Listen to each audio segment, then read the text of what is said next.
إذ قال يوسف لأبيه يا أبت إني رأيت 11 كوكبا والشمس والقمر رأيتهم لي ساجدين قال يا بني لا تقصص رؤياك على إخوتك فيكيدوا لك كيدا إن الشيطان للإنسان عدو مبين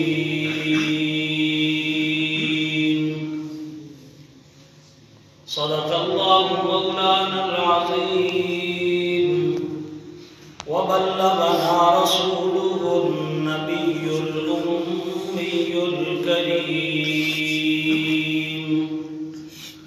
ونحن على ذلك لمن الشاهدين والشاكرين والحمد لله رب العالمين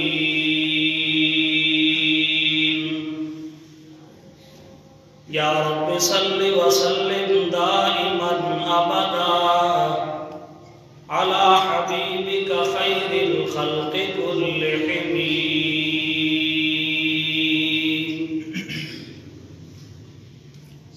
انتہائی محترم و مکرم بزرگوں دوستوں اور نوجوان بھائیوں السلام علیکم ورحمۃ اللہ وبرکاتہ بحمد اللہ تعالی پچھلے جمعۃ المبارک سے ہم نے قرآن مقدس 12واں پارہ سورہ یوسف کا افتتاح کر دیا ہوا ہے۔ خداوند قدوس کی بارگاہ میں دعا ہے، التجا ہے، پیش خدا ہے کہ وہ مجھے صحیح صحیح حق حق اور سچ سچ بیان کر سکنے کی توفیق عطا فرمائے۔ پھر ہم سب دوستوں کو قرآن مقدس کے مطابق اپنا عقیدہ اور عمل بنانے کی بھی پروردگار عالی توفیق عطا فرمائے۔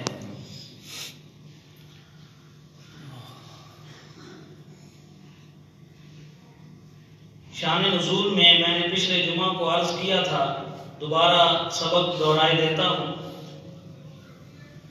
یہود نے سوال کیا تھا کہ اس محمد الرسول اللہ صلی اللہ علیہ وآلہ وسلم سے پوچھو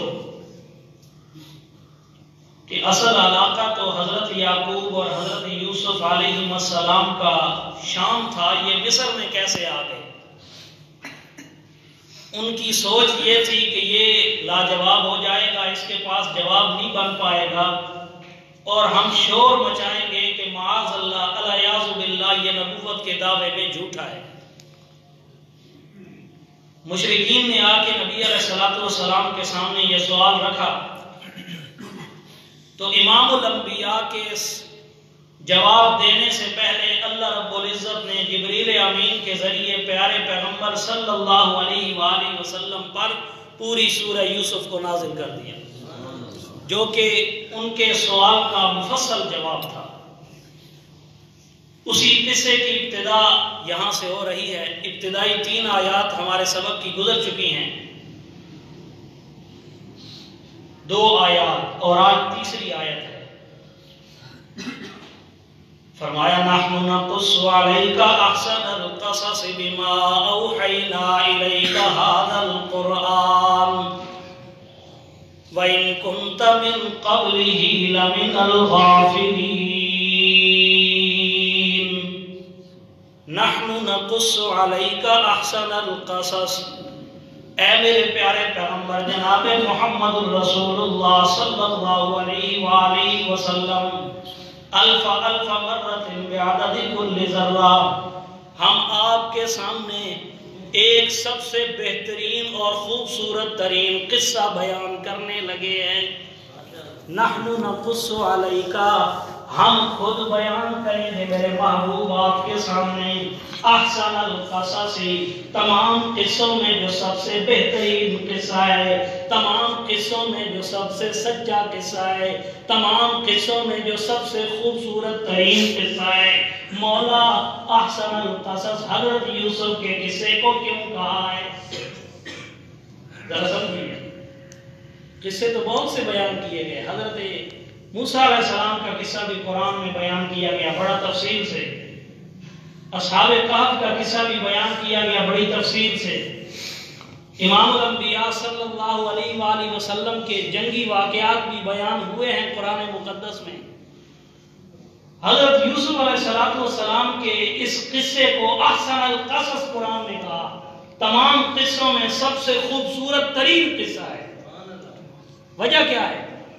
مختلف وجوہات مفسرین کرام نے بیان کیے ہیں، اللہ ہم سب کی قبروں کو اپنے رحمت کے نور سے منور فرما دے، آمین۔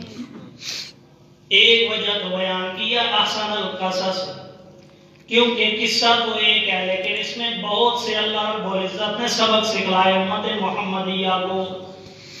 ایک سبق یہ ہے مصیبت آ جائے اس میں صبر کرنا ہے، جس طرح کہ حضرت یعقوب علیہ السلام کے اوپر بہت بڑی مصیبت آئی، انہوں نے صبر کیا۔ نمبر 2، تم وقت کے بادشاہ بن گئے ہو، تمہارا کیا کریکٹر ہونا چاہیے، کیا کردار ہونا چاہیے، یہ بھی اسی سورہ یوسف میں حضرت یوسف علیہ السلام کے قصے میں بیان کر دیا گیا۔ نمبر 3، اگر تم رعایا ہو، عوام کے ساتھ تمہارا تعلق ہے، پھر تمہارا کردار کیا ہونا چاہیے، یہ بھی اسی سورہ یوسف میں بیان کر دیا گیا یوسف علیہ السلام کے قصے میں، اس لیے فرمایا یہ احسن القصص ہے۔ اور نمبر 4، اس سورہ یوسف کے اندر ایک بہت بڑا گناہ جو سب سے بڑا گناہ ہے شرک، اس کی بڑی پرزور انداز سے تردید کی گئی ہے، جو کہ حضرت یوسف علیہ السلام نے تنگ و تاریک جیل کی کوٹڑیوں کے اندر خواب کی تعبیر پوچھنے والوں کے سامنے بیان فرمایا، ارباب متفرقون خیر ام اللہ الواحد القہار، او بتاؤ مجھے کیا گلی گلی کے خدا بہتر ہے یا ایک ہی مشکل کشا بہتر ہے؟ سبحان اللہ۔ شرک کی تردید کی ہے، سب سے بڑا گناہ، وہ بھی اسی حضرت یوسف علیہ السلام کے قصے میں احسن القصص ہوا۔ اور ایک اپنے ذوق کا میں معنی بیان کرنے لگا، احسن القصص اس کو کیوں کہا قرآن؟ توجہ کرنا، اگر پسند آ جائے تو بڑی میں مؤدبانہ گزارش کرتا ہوں، سبحان اللہ سے آپ کا حال گونج جانا چاہیے۔ احسن القصص کیوں کہا؟ احسن القصص کیوں کہا؟ کیونکہ اس کے اندر احسن المسائل کو بیان کیا گیا، وہ ہے اللہ کی توحید، ایک ایک قصے کی کڑی سے، ایک ایک گوشے سے، ایک ایک گالے سے اللہ کی توحید نتھر کے سامنے آتی ہے، اس لیے فرمایا احسن القصص۔ دوسری وجہ کیا ہے؟ اس قصے کو بیان کرنے والا خود اللہ ہے، توجہ کرنا، اس قصے کو بیان کرنے والا خود اللہ ہے، لے کے آنے والا جبریل امین ہے، نازل ہونے والا ہے امام الانبیاء صلی اللہ علیہ وآلہ وسلم کی ذات اطہار پر، اور امام الانبیاء نے اللہ سے سن کر جبریل امین کے ذریعے سے وصول کر کے بیان کیا ہے اصحاب محمد کے سامنے۔ سبحان اللہ۔ احسن القصص ہے، نازل کیا خود اللہ نے، اور نازل بھی اس کتاب میں کیا جس کتاب کی ثانی آج تک کوئی کتاب نہیں، نہ پہلے نازل ہوئی نہ بعد میں کبھی آئے گی۔ سب سے عظیم ترین ذات ہے نازل کرنے والی، سب سے عظیم ترین کلام ہے جس میں نازل کیا گیا، سب سے عظیم ترین پیغمبر ہے جس پہ نازل کیا گیا، اور سب سے عظیم ترین امت ہے جن کو یہ سنایا گیا۔ احسن القصص، یہ ہے سب سے بہترین قصہ، قرآن کہتا ہے خوبصورت ترین قصہ۔ احسن اس میں تفضیل ہے، اور اس میں تفضیل مقابلے میں آتی ہے، جیسے ہم اذان میں سنتے ہیں اللہ اکبر، اللہ سب سے بڑا ہے، پوری کائنات کے مقابلے میں اللہ کی بڑائی سب سے بڑی ہے، یہ معنی ہے اللہ اکبر کا۔ حسینوں میں احسن ہے یہ قصہ، یہ احسن بھی اس میں تفضیل ہے، معنی کیا ہے؟ بڑے بڑے خوبصورت ترین قصے بیان ہوئے ہیں، لیکن سب سے بہترین حسین ترین قصہ ہے حضرت یوسف علیہ السلام کا۔ نحن نقص عليك احسن القصص بما اوحينا اليك هذا القرآن. یہ ترجمہ ہے اسی انہی میری بات ہوگا. نحن نقص علیک احسن القصص، میرے پیغمبر ہم آپ کے سامنے سب سے بہترین قصہ بیان کر رہے ہیں، خوبصورت اور حسین ترین قصہ بیان کر رہے ہیں آپ کے سامنے. بما اوحینا الیک، بیان بھی وحی کے ذریعے کر رہے ہیں. یہ خواب نہیں ہے، قصہ کہانی نہیں ہے جس طرح لوگ بناتے ہیں، اپنی طرف سے اختراع شدہ کلام نہیں ہے. بما اوحینا الیک، میرے محبوب ہم نے آپ پر وحی کے ذریعے اس قصے کو بیان کیا ہے. بما اوحینا الیک ھذا القرآن، اس قرآن میں ہم نے وحی کے ذریعے یہ قصہ بیان کیا ہے، اس لیے یہ احسن القصص ہے. فرمایا وَإِن كُنْتَ مِن قَبْلِهِ لَمِنَ الْغَافِلِينَ، اگرچہ اس قصے کے بیان کرنے سے پہلے میرے پیغمبر آپ اس واقعے سے بے خبر تھے. لَمِنَ الْغَافِلِينَ، آپ اس قصے کے ہمارے بیان کرنے سے پہلے کیا تھے؟ بے خبر تھے، آپ کو پتہ نہیں تھا. کیونکہ عالم الغیب کون ہے؟ اللہ. اونچی آواز سے عالم الغیب کون ہے؟ اللہ. دور و نزدیک سے ہر ایک خبر کو جاننے والا کون ہے؟ اللہ. صرف ایک اللہ ہے. اس لیے فرمایا وَإِن كُنْتَ مِن قَبْلِهِ لَمِنَ الْغَافِلِينَ، میرے پیغمبر اس قرآن کے نازل کرنے سے پہلے آپ کو یوسف کے قصے کا پتہ کوئی نہیں تھا. آپ کو پتہ نہیں تھا، آپ تو بے خبر تھے. ہم نے آپ کو اطلاع دی ہے، ہم نے آپ کو بتایا ہے کیا قصہ ہوا، کس طرح بیٹا باپ سے جدا ہوا، کس طرح بکا، کس طرح بازاروں میں آیا، کس طرح وہ کنویں میں گیا، کس طرح وہاں سے نکل کر وہ مصر کا بادشاہ بنا. یہ ہم نے آپ کے سامنے بیان کیا ہے. میرے پیغمبر ہمارے بیان کرنے سے پہلے آپ کو بھی پتہ نہیں، کیونکہ عالم الغیب صرف اللہ ہے. وَإِن كُنْتَ مِن قَبْلِهِ لَمِنَ الْغَافِلِينَ، بے شک میرے پیغمبر ہمارے اس قصے کو بیان کرنے سے پہلے آپ اس قصے سے بے خبر تھے. اِذْ قَالَ يُوسُفُ لِأَبِيهِ يَا أَبَتِ إِنِّي رَأَيْتُ أَحَدَ عَشَرَ كَوْكَبًا وَالشَّمْسَ وَالْقَمَرَ رَأَيْتُهُمْ لِي سَاجِدِينَ. اِذْ قَالَ يُوسُفُ لِأَبِيهِ، جبکہ حضرت یوسف علیہ السلام اپنے باپ کے سامنے فرمانے لگے یا ابتی، اے میرے ابا جان، اے میرے پیارے ابا جان، انی رأیت احد عشر کوکبا، میں نے 11 ستاروں کو دیکھا ہے، والشمس والقمر، سورج اور چاند کو دیکھا ہے، رأیتہم لی ساجدین، وہ مجھے سجدہ کر رہے ہیں. توجہ کا مقام ہے. خواب دیکھنے والا پیغمبر، چونکہ اس نے بعد میں پیغمبر بننا ہے اور ہمارا عقیدہ ہے جب تک پیغمبر کو نبوت عطا نہیں ہوتی، نبوت کے عطا ہونے سے پہلے اعلیٰ درجے کا ولی ہوتا ہے. پیغمبر نبوت کے ملنے سے پہلے بھی اعلیٰ درجے کا ولی ہوتا ہے، اللہ کا مقرب ترین بندہ ہوتا ہے. خواب دیکھنے والا وہ. اور بعض علماء نے لکھا، میں اس رائے سے اتفاق بھی کرتا ہوں، بعض علماء نے لکھا ہے مفسرین کرام نے، جمعہ کا دن تھا، لیلۃ القدر تھی، دیکھنے والے حضرت یوسف علیہ السلام تھے. یہ خواب میں کیا دیکھا؟ 11 ستارے، ایک سورج اور ایک چاند مجھے سجدہ کر رہے ہیں. عظیم ترین دن، عظیم ترین رات، عظیم ترین بندہ دیکھنے والا اس نے دیکھا، اور بڑا عظیم ہی خواب دیکھا، جس خواب کو قرآن نے اپنے دامن میں جگہ دی ہے. سبحان اللہ، اس سے عظیم ترین اور کیا ہوگا؟ پیغمبر بھی عظیم ترین ہے، بڑی عظمتوں والا پیغمبر، عظیم شان پیغمبر. اور اس نے خواب دیکھا جمعے کی رات کو، جی، اور لیلۃ القدر. مفسرین نے لکھا ہے، کوئی وہاں پہ موجود تو نہیں تھا کہ وہ ڈیٹ لکھ رہا ہو، اس لیے میں نے کہا اتفاق کرنا کوئی ضروری نہیں ہے. لیکن علماء نے لکھا، تفسیر مظہری میں قاضی ثناء اللہ صاحب پانی پتی رحمۃ اللہ علیہ نے اس قول کو نقل کیا ہے. حضرت یوسف علیہ السلام نے خواب دیکھا، 11 ستارے، ایک سورج اور ایک چاند مجھے سجدہ کر رہے ہیں. بڑا عظیم خواب ہے.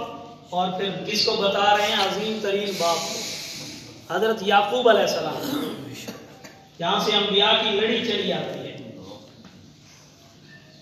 دادا ابراہیم پیغمبر، ان کا بیٹا اسحاق پیغمبر، ان کا بیٹا یعقوب پیغمبر، اور یعقوب کا بیٹا یوسف پیغمبر، پھر دادے کا جو دوسرا بیٹا یعنی چچا حضرت اسحاق کے بھائی حضرت اسماعیل علیہ السلام وہ بھی پیغمبر، اسماعیل و اسحاق دونوں بھائی پیغمبر، ان دونوں کا باپ ابراہیم پیغمبر، پھر اسحاق کا بیٹا اسماعیل کا بھتیجا حضرت یعقوب پیغمبر، اور پھر یعقوب کا بیٹا حضرت یوسف پیغمبر، اور پھر اسماعیل کی اولاد میں سے امام الانبیاء اللہ کا پیغمبر۔ انبیاء کی لڑی، بلکہ لکھا ہے کہ حضرت ابراہیم علیہ السلام کے بعد جتنے بھی انبیاء آئے سب کے سب حضرت ابراہیم کی اولاد میں سے ہیں۔ یہ اللہ تعالیٰ نے حضرت ابراہیم علیہ السلام پہ برکت نازل کی ہے، کیا ہے؟ اللہم بارک علی محمد وعلی آل محمد کما بارکت علی ابراہیم۔ مولا جس طرح ابراہیم علیہ السلام پہ برکتیں اتاری ہیں، ہمارے پیغمبر جناب محمد الرسول اللہ صلی اللہ علیہ وآلہ وسلم کی ذات اطہار پر بھی اسی طرح برکتوں کا نزول فرما۔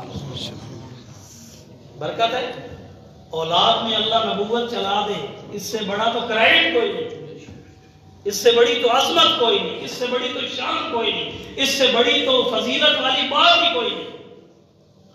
انبیاء کی لڑی چل پڑی، یہ ابراہیم کے موحد ہونے کی وجہ سے اور توحید کی خاطر مصائب، آلام، شدائد، بلیات، مصائب برداشت کرنے کی وجہ سے اللہ نے ان کو یہ انعام عطا کیا۔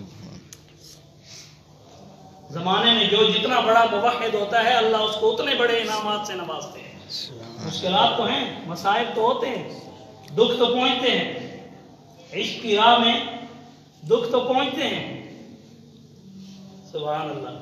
اقبال نے عالم تخیل میں کلام کیا تھا حضرت بلال سے، وہ ایک آستانہ چھٹا تجھ سے ایک دم کے لیے، کسی کے شوق میں تو نے مزے ستم کے لیے۔ اقبال کہتا ہے مجھے عالم تخیل میں جواب دیا حضرت بلال رضی اللہ تعالیٰ عنہ نے، ہاں جی، جفا جو عشق میں ہوتی ہے وہ جفا ہی نہیں، ستم نہ ہو تو محبت میں کچھ مزہ ہی نہیں۔ سبحان۔ موحد سب سے زیادہ اللہ سے پیار کرنے والا، موحد کا محبوب سب سے بڑا وہ اللہ ہے، اور محبوب کا انداز ہوتا ہے اپنے محب کی محبت کے امتحان لیتا ہے۔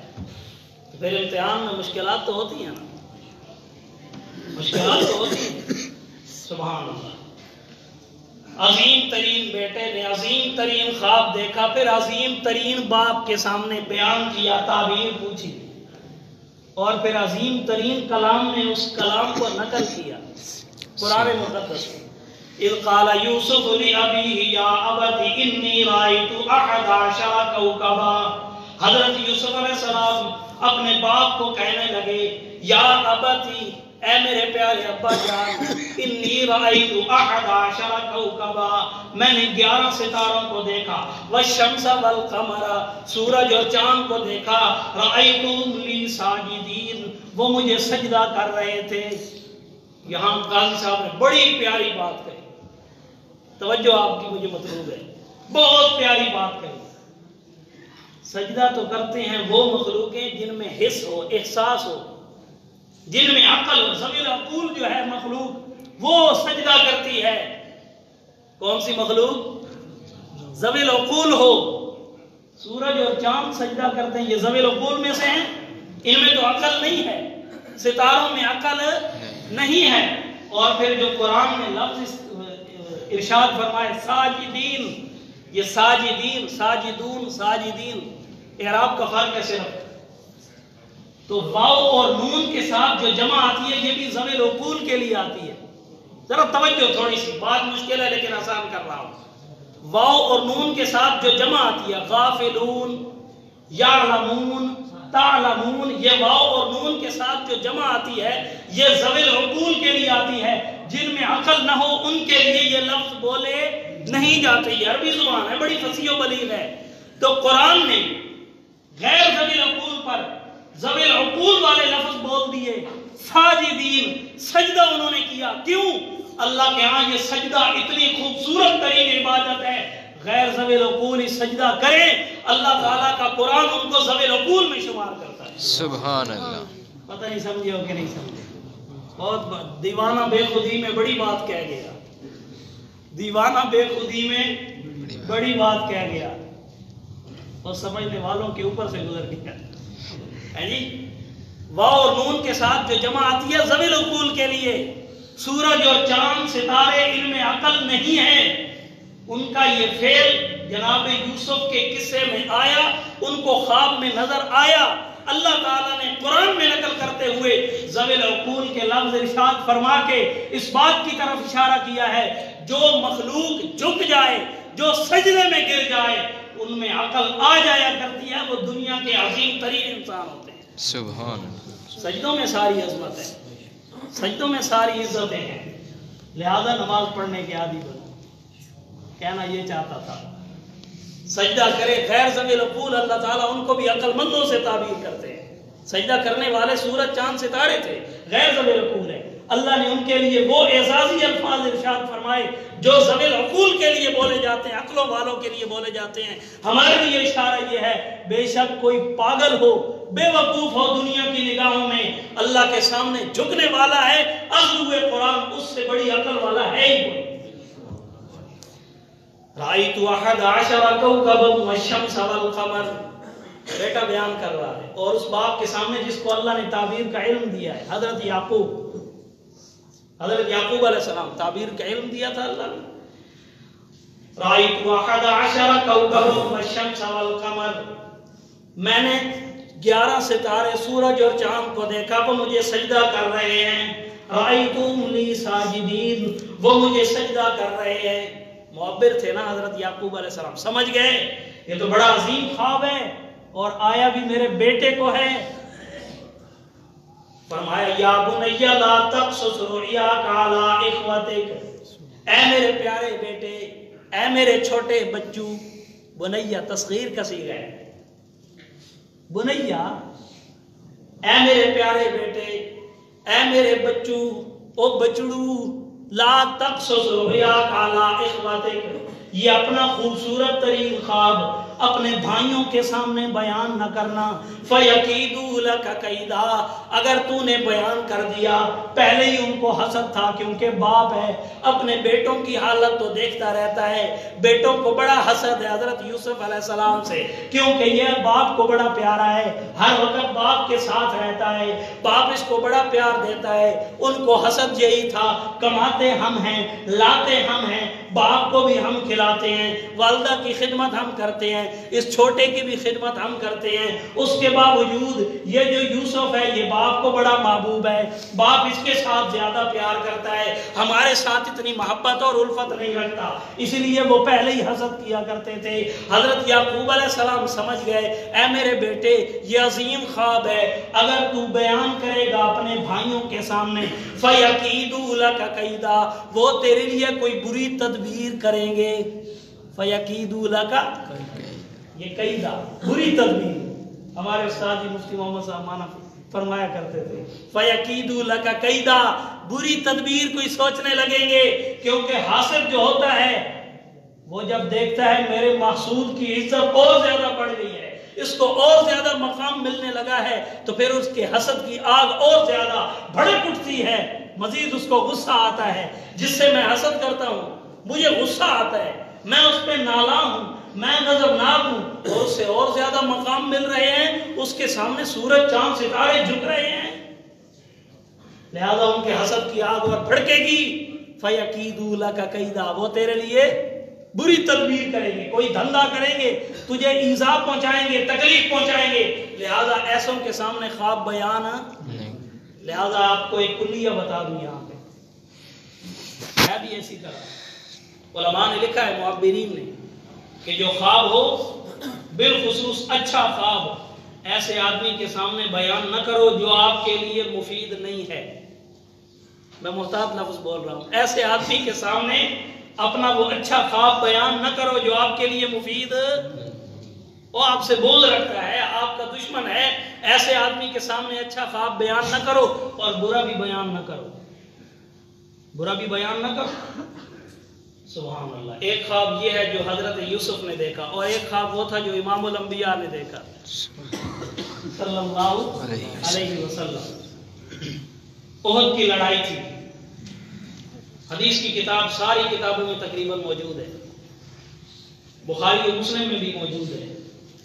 امام الانبیاء صلی اللہ علیہ وآلہ وسلم نے فرمایا، احد کی جنگ تھی، آپ نے فرمایا میں نے خواب میں دیکھا ہے میری تلوار کی دھار ٹوٹ گئی ہے۔ دوسرے نمبر پہ میں نے خواب میں دیکھا ایک گائے ذبح ہو رہی ہے۔ نمبر 3 میں نے خواب میں دیکھا میرے بدن مبارک کے اوپر ایک لوہے کی بڑی مضبوط زرہ ہے۔ آپ علیہ السلام نے فرمایا میں نے اس کی تعبیر کیا نکالی؟ ایک تو تعبیر حضرت یعقوب نے نکالی تھی، اور یہ اپنے خواب کی خود تعبیر امام الانبیاء نے نکالی ہے۔ امام الانبیاء صلی اللہ علیہ وسلم سے بڑھ کر علم کس کا ہے؟ کسی کا نہیں ہے۔ سب سے زیرک ترین انسان، ذہین ترین انسان، عقل مند ترین انسان دنیا کا امام الانبیاء ہے صلی اللہ علیہ وآلہ وسلم۔ امام الانبیاء صلی اللہ علیہ وآلہ وسلم نے فرمایا احد کی لڑائی سے پہلے میں نے خواب میں دیکھا ہے کہ میری تلوار کی دھار ٹوٹ گئی ہے۔ یا رسول اللہ تعبیر کیا ہے؟ آپ نے فرمایا یہ تلوار کا ٹوٹنا یا دھار کا ٹوٹنا یہ مجھے اشارہ دے رہا ہے کہ وقتی طور پہ ہم شکست کھا جائیں گے۔ نمبر 2 میں نے دیکھا ہے گائے ذبح ہو رہی ہے۔ اب اس میں 2 روایتیں ہیں۔ ایک روایت میں یہ امام الانبیاء نے فرمایا گائے کو ذبح ہوتے میں نے دیکھا ہے، خون میں نے دیکھا ہے، یہ بھی کوئی اچھی نہیں ہے، یہ بھی مصیبت کی طرف اشارہ ہے۔ نمبر 3 میں نے خواب میں دیکھا ہے میرے جسم کے اوپر لوہے کی بڑی مضبوط زرہ ہے، یہ مجھے اس بات کی بشارت سنا رہی ہے زرہ کہ ہمیں انشاءاللہ اللہ فتح عطا فرمائے گا۔ کیوں؟ زرہ ہوتی ہے بدن کی حفاظت کے لیے، زرہ کی وجہ سے تلواروں کے وار سے انسان بچ جایا کرتا ہے، برچھی اور نیزے کی وار سے انسان محفوظ رہتا ہے۔ زرہ سے مجھے اشارہ ملا، یہ بشارت ہے کہ اللہ میں فتح عطا کرے گا۔ اسی طرح ہوا، وقتی طور پہ احد میں شکست بھی ہوئی، دندان مبارک شہید ہو گئے، دندان مبارک شہید ہو گئے۔ امام الانبیاء صلی اللہ علیہ وآلہ وسلم کا سر مبارک زخمی ہوا۔ حضرت فاطمہ الزہرا رضی اللہ تعالی عنہا چٹائی کو جلا کے اس کی راکھ امام الانبیاء صلی اللہ علیہ وآلہ وسلم کے ماتھے مبارک پہ ڈال رہی تھی تاکہ خون تھم جائے، خون نہیں تھمتا تھا۔ حضرت ابو دجانہ رضی اللہ تعالیٰ عنہ امام الانبیاء کے اوپر ڈھال بن گئے، کافر تیر برسا رہے تھے، تیروں پہ تیر آ رہے تھے۔ حضرت ابو دجانہ رضی اللہ تعالیٰ عنہ کے جسم مبارک پہ جب جنگ کے بعد دیکھا گیا 84 نشانات تھے تیروں کے ان کی کمر پہ لگے ہوئے۔ اللہ اکبر، یہ ہے جانثار صحابہ، امام الانبیاء کے اوپر جان قربان کرنے والے، اپنے جسم پہ قیامتیں برداشت کیاں، لیکن امام الانبیاء کے جسم پہ کانٹا بھی چبنا انہوں نے گوارا نہیں کیا۔ سچے عاشق تھے نا، وہ حلوہ خور عاشق نہیں تھے، وہ حلوہ خور عاشق نہیں تھے، ہاں، جن کی زندگی کا خلاصہ صرف 3 چیزیں ہیں، پیٹ، پلیٹ اور سٹیج۔ وہ حلوہ خوروں کی یہی ہے نا، پیٹ ہونی چاہیے، پلیٹ ہونی چاہیے اور سٹیج ہونا چاہیے، بس۔ پھر دیکھو ان کی لگامیں کس طرح کھلی ہیں، جو منہ میں آیا بکتے چلے گئے، کفر بکتے ہیں، شرک بکتے ہیں، اور وہ بھی سپیکر سے۔ اللہ تعالیٰ بچنے کی توفیق عطا فرمائے۔ ایسے مقتدا یا اللہ کسی کو نہ دینا جن کی زندگی کا مطمع نظر صرف 3 چیزیں ہیں۔ اللہ اکبر۔ تو امام الانبیاء نے خواب دیکھا اور خود تعبیر اس کی بیان فرمائی کہ تلوار کا ٹوٹنا یہ مجھے اشارہ دے رہا ہے کہ ہمیں مصیبت آنے والی ہے۔ پھر گائے کا ذبح ہونا یہ بھی مصیبت کی طرف اشارہ ہے۔ اور نمبر 3 زرہ، یہ ہماری فتح کی انشاءاللہ دلیل ہے، یہ ہمیں اللہ تعالیٰ فتح عطا فرمائے گا۔ تو یہ خواب تھا حضرت یوسف علیہ السلام نے دیکھا۔ اذ قال یوسف لأبیہ یا ابت انی رأیت 11 کوکبا، 11 ستارے۔ وہ کون تھے؟ بھائی۔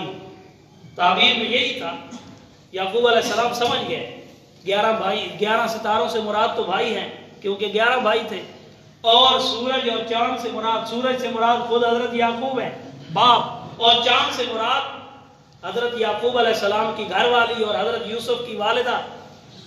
سدی نے کہا، سدی نے کہ والدہ تو فوت ہو گئی تھی، نام اس کا راحیل تھا، حضرت یوسف علیہ السلام کی والدہ فوت ہو گئی تھی، راحیل نام تھا اس کا۔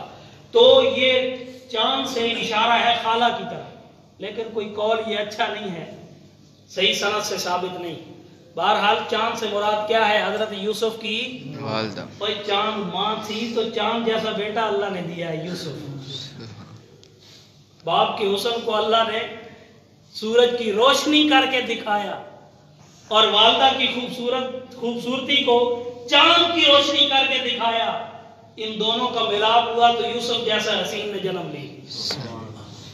رأیت احد عشر کوکبا والشمس والقمر، میں نے سورج اور چاند کو دیکھا کہ مجھے سجدہ کر رہے ہیں. رأیتہم لی ساجدین. تو حضرت یعقوب علیہ السلام نے فرمایا یا بنی لا تقصص رؤیاک علی اخوتک، اے میرے پیارے بیٹے.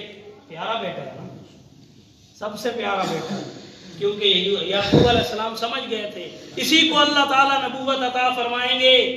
اور جب باپ اپنے بیٹے کو اپنے مشن پہ دیکھتا ہے، باپ کو حقیقی خوشی اسی وقت ہوتی ہے. میں پیغمبر ہوں، میرا بیٹا بھی اسی طرح پیغمبر بنے گا تو یہ میرے مشن پہ گامزن ہوگا اور میری روش اختیار کرے گا، میرے نہج اور میرے ڈگر پہ چلے گا. تو اس وقت باپ کو جتنی خوشی ہوتی ہے اس کا اندازہ نہیں لگایا جا سکتا. تو اسی لیے فرمایا یا بنیا لا تقصص رؤیاک علی اخوتک، اپنے اس خوبصورت ترین خواب کو اپنے بھائیوں کے سامنے بیان نہ کرنا. فَيَكِيدُوا لَكَ كَيْدًا، وہ تیرے لیے کوئی بری تدبیر کریں گے. إِنَّ الشَّيْطَانَ لِلْإِنسَانِ عَدُوٌّ مُبِينٌ. مشرک کو یہاں سے ٹھوکر لگ گئی اور وہ کہتا ہے دیکھو یعقوب علیہ السلام چونکہ غیب جانتے تھے نا، اسی لیے انہوں نے کہا اپنا خواب بھائیوں کے سامنے بیان نہ کرنا.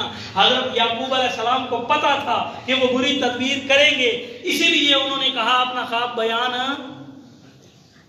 مشرک کو بس گرتی ہوئی دیوار کو ایک دھکا اور دو، یا ڈوبے کو تنکے کا سہارا، ڈوبے کو تنکے کا سہارا مل گیا. لیکن آگے ظالم نے نہیں پڑھا. حضرت یعقوب علیہ السلام نے فرمایا کیا؟ ان الشیطان للانسان عدو مبین. کیونکہ حضرت یعقوب علیہ السلام فرما رہے تھے تیرے بھائیوں کو تیرے سے ہے حسد، اور شیطان حسد کی آگ کو مزید بھڑکاتا ہے، مزید اونچا کرتا ہے، مزید بھڑکانے کی کوشش کرتا ہے. لہذا حسد میں آ کے کہیں ایسا نہ ہو تیرے وہ قتل کے منصوبے بنا دیں. فَيَكِيدُوا لَكَ كَيْدًا. یہ اس لیے فرمایا تھا شیطان کے برے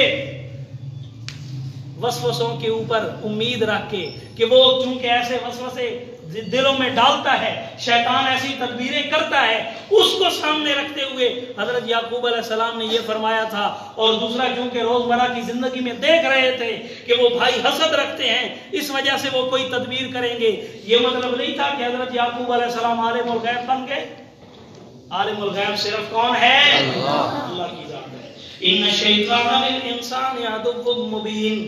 فرمایا کیونکہ شیطان انسان کا بہت کھلا دشمن ہے، بہت واضح دشمن ہے. وہ تدبیر کوئی نہ کوئی ذہن میں ڈالے گا، وسوسہ ڈالے گا اور یہ تدبیر کریں گے اور تجھے تکلیف اور گزند پہنچے گی میرا بیٹا. اس لیے تو اپنے اس خوبصورت خواب کو اپنے باپ کے اپنے بیٹوں کے سامنے بیان نہ کر. یہ وجہ سے اللہ تعالیٰ کی توفیق عطا فرمائے. آگے کیا ہوا یہ